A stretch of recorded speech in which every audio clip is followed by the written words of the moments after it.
Hi, folks. This is Lee Gettess with the Market Sense for the week of November 27th, 2012. Charts used in this presentation come from the Trade Navigator software, and the first chart is a weekly bond market chart.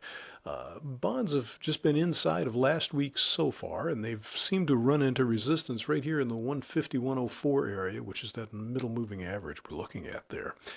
It looks like they should either blow on up here to about 152.10, or maybe 149.24 will be enough to hold them, or they could, if they break this, we've got the pivot low in the middle Keltner channel right here in the 149 area.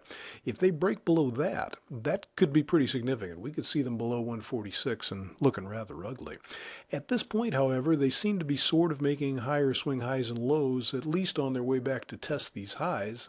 Don't know if they'll get there. And this could be one humongosoid distribution pattern that they're setting up here. But for now, I'm kind of waiting for them to break something.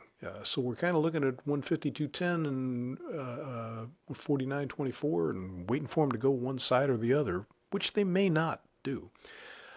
In stocks, we've had a very quiet week so far. After a pretty good recovery after making this low a couple weeks ago, we had a good recovery week this week, and it's kind of surprising that there hasn't been more follow-through so far. The 1408 area seems really important, and if they can get going above that, they could really blow out. I mean, they could take out these highs and be up in the 1440 area, and I mean, by early next week. But if they're holding here, you'd expect them to at least go down to support in the 1382 area, which is right in this vicinity. And they could be down at 1360, down here at the lower moving average, or even testing the lows at 1340 here.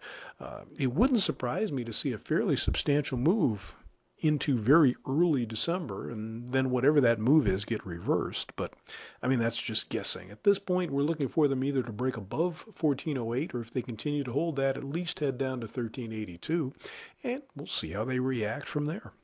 So that's what we've got for you today. Sure hope you can find something profitable to get yourself into. Thanks for checking in to see what we think.